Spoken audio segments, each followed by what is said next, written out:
Hello' বন্ধু বান্ধৱীসকল, কি খবৰ আপোনালোকৰ? ভালে নিশ্চয়, মোৰো ভালে। মোৰ আন এটা ভিডিঅ'লৈ আপোনালোকক সকলোকে স্বাগতম জনাইছোঁ আৰু ভিডিঅ'টো শেষলৈকে চাব বুলি আশা ৰাখিলোঁ। এইফালে আমাৰ বেটীয়ে বোলে খাবলৈই পোৱা নাই, গম পাইছে? মই আলু পৰঠা বনাবলৈ ল'লোঁ। আলু যিহেতু সৰহকৈ লৈছোঁ, আজি সৰহকৈ বনাম।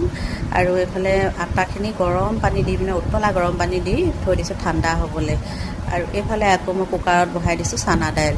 আৰু আজি মানে ইমানখিনি বনাবলৈ লৈছোঁ নহয়, কিয় বনাবলৈ লৈছোঁ কৈ আছোঁ আপোনালোকক। ভিডিঅ'টো শেষলৈকে চাব, তেতিয়া গম পাব। আৰু এইফালে মই আলুখিনি হাতে পিটিকি লৈছোঁ ধুনীয়াকৈ, আৰু হাতে মই কৰি ভাল পাওঁ।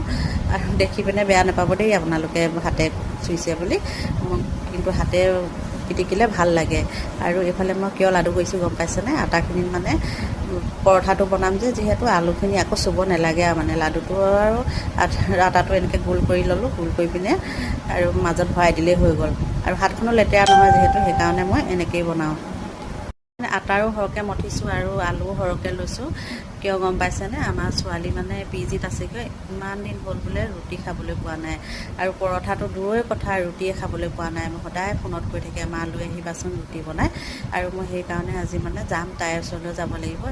সৰহকৈ ৰাতিপুৱাই বনাই লৈছোঁ, আৰু সৰু বেটীও স্কুল যাব যিহেতু, তাইকো টিফিনত দি যাব লাগিব আৰু খায়ো যাব। আৰু এইফালে মই ধুনীয়াকৈ বেলি ল'লোঁ, দেখিছেনে? অকণো আৰু বাহিৰ হৈ যোৱা নাই আলুটো, ধুনীয়াকৈ গোল হৈ গ'ল। আৰু কিছুমানে কয় আলুটো বাহিৰ হৈ যায় বুলি, মোৰ কিন্তু হোৱা নাই। এনেকৈ বেলি চাবচোন আপোনালোকে, ধুনীয়াকৈ এনেকৈ। এইফালে ইলুটি শিলুটি কৰি ল'লোঁ ৰুটিটো ধুনীয়াকৈ, আৰু সিজাৰ পিছত অলপ সিজাৰ পিছতে মই ঘি দি দিম।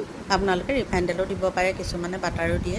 মই ঘি দিওঁ, ঘি খাই ভাল লাগে। আৰু আলু পৰঠাত মানে ঘিটো দিলে ভাল লাগে, সেইকাৰণে মই ঘিয়ে দিওঁ।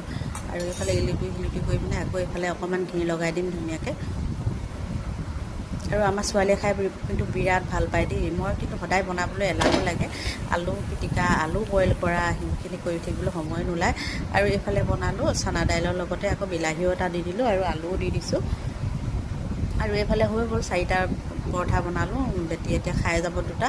আৰু এইফালে চানা দাইল তাইক মানে বইল কৰি দি দিছোঁ। তেল মাৰিবলৈ সময় নাই মানে, ৰাতিপুৱা ইমানেই সকা খুন্দা নহয় জানো হয়, যিমান কাম কৰি থাকিলেও মানে সোনকালে উঠিলেও সকা খুন্দা হয়েই। আৰু এইফালে চানা দাইলখিনি আকৌ মই তেল মাৰি দিছোঁ, ডাঙৰ বেটীলৈ লৈ যাব লাগিব যিহেতু টিফিনত।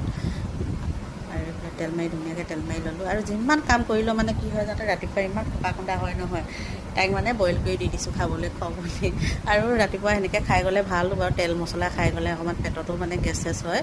সেইকাৰণে মই অকণমান মানে মছলাটো প্ৰায় নিদোঁৱেই দেই, এনেকৈ মানে বইল কৰি বাৰু তেল মাৰিয়ে দিওঁ। আজিহে তাইক এনেকৈ বইল কৰি দি দিলোঁ।